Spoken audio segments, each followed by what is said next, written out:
Sela Quinn never asked for pity, only purpose. Born in a quiet southern town where the air smelled asthma and judgment, she learned early that respect had to be earned twice if your skin glowed like hers.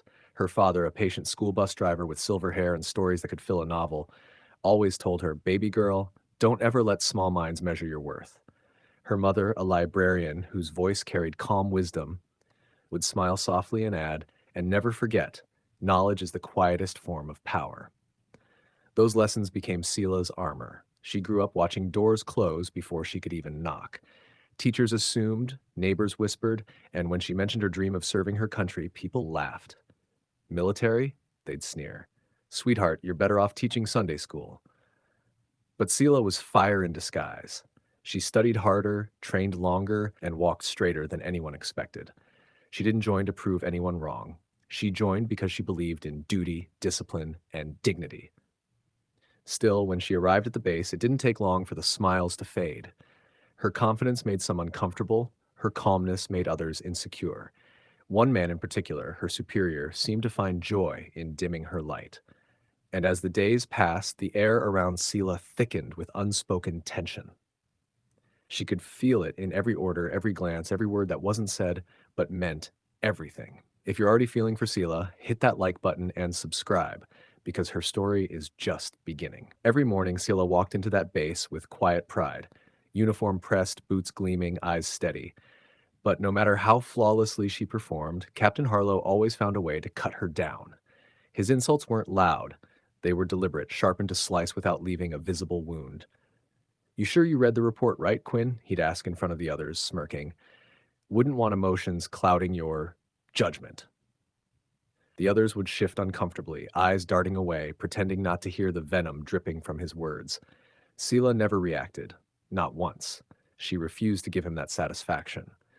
But behind closed doors, she'd sit on her bunk and stare at her reflection in the metal locker, whispering to herself, "Stand, Sela. Just stand." One day during drills, Harlow took it too far. He made her redo her team's routine 3 times in blistering heat, shouting, "Maybe if you listened instead of trying to lead, you'd get it right." Sweat streaked down her temple, but her tone stayed calm as she replied, "Sir, my unit follows me because I earn it, not because I demand it."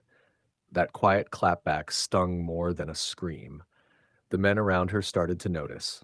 Respect began shifting, subtle but steady, and that made Harlow furious. He could feel control slipping, one composed stare at a time.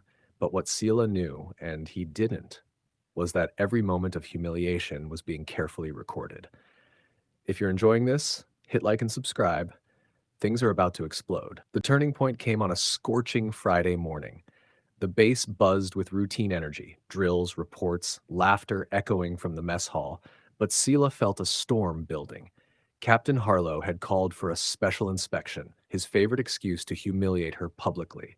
Soldiers lined up under the blazing sun as he paced slowly, barking orders and pretending to check uniforms. When he stopped in front of Sela, the air went silent. "Quinn," he sneered, circling her like a vulture. "You think that sharp posture hides your mistakes? You're a showpiece. That's all." His voice grew louder. "Tell me, do you really believe you belong here, or did someone just need a diversity checkbox?" The silence that followed was so thick it hurt to breathe, but Sela didn't flinch. She met his stare, calm, steady, unbothered. "Sir," she said quietly, "I don't need to belong to your idea of here. I already earned mine." A ripple moved through the ranks, a mix of awe and discomfort. Even the wind seemed to pause. Harlow's jaw twitched, but before he could reply, a faint click echoed. One of the newer recruits, eyes wide, whispered, "Sir, the press team's here. Cameras rolling." That's when Harlow realized the setup wasn't hers, it was his, because every insult, every racist jab, every abuse of power had been caught on record. Like, what's happening? Then drop a like and subscribe.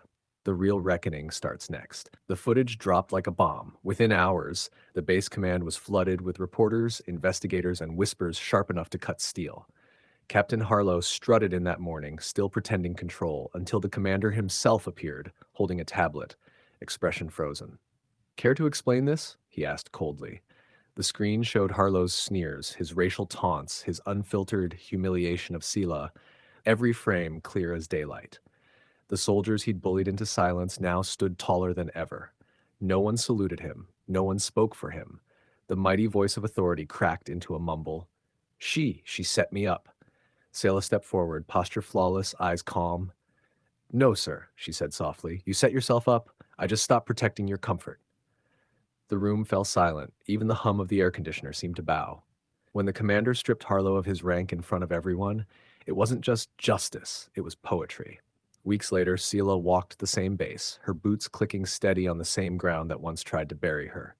Only now, heads turned with respect. She didn't gloat. She didn't need to. Her quiet victory had echoed louder than his years of arrogance ever could. Remember, she told a young recruit, real strength doesn't shout, it stands.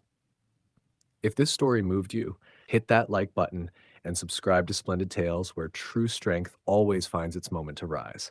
Question for you: which moment hit you hardest, her silence or his downfall?